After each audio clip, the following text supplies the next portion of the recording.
Again, congratulations. Maraming salamat. Ako po si Ding Dong Dantes. Araw-araw na maghahatid ng saya at papremyo. Kaya makihula at panalo dito sa Family Feud!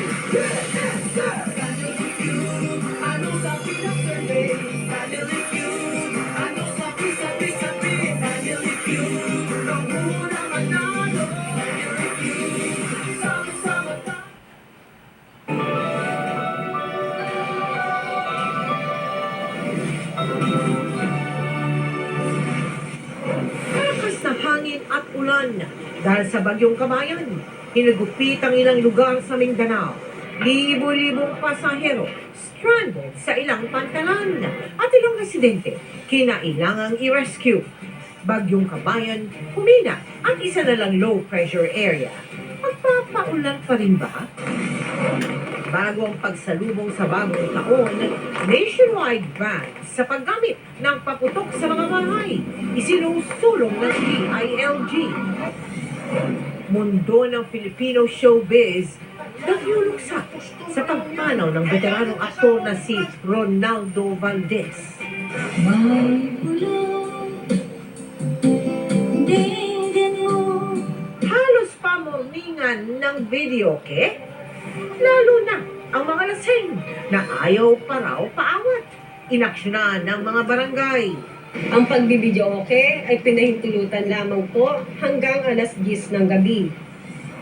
Tangkang smuggle ng libo-libong litro ng langis na bisto. Isinumbong na kalunos-lunos na sitwasyon ng mga hayop sa isang local dog pound sa Cebu. Inaksyonan ng ating kapuso action man.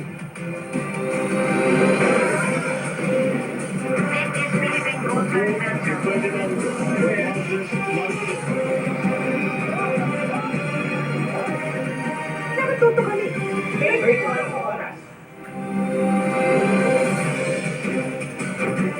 Magandang gabi po, Luzon, Visayas at Mindanao.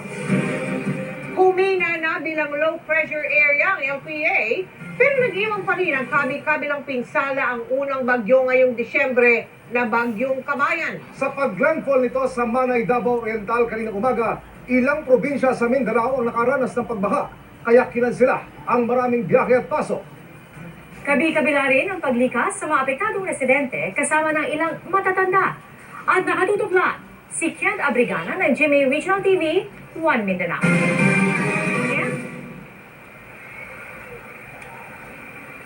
Mel Emil Pia, dahil sa epekto ng Tropical Storm Kabayan, suspendido ang trabaho sa pampubliko at pribadong opisina sa Surigao del Sur.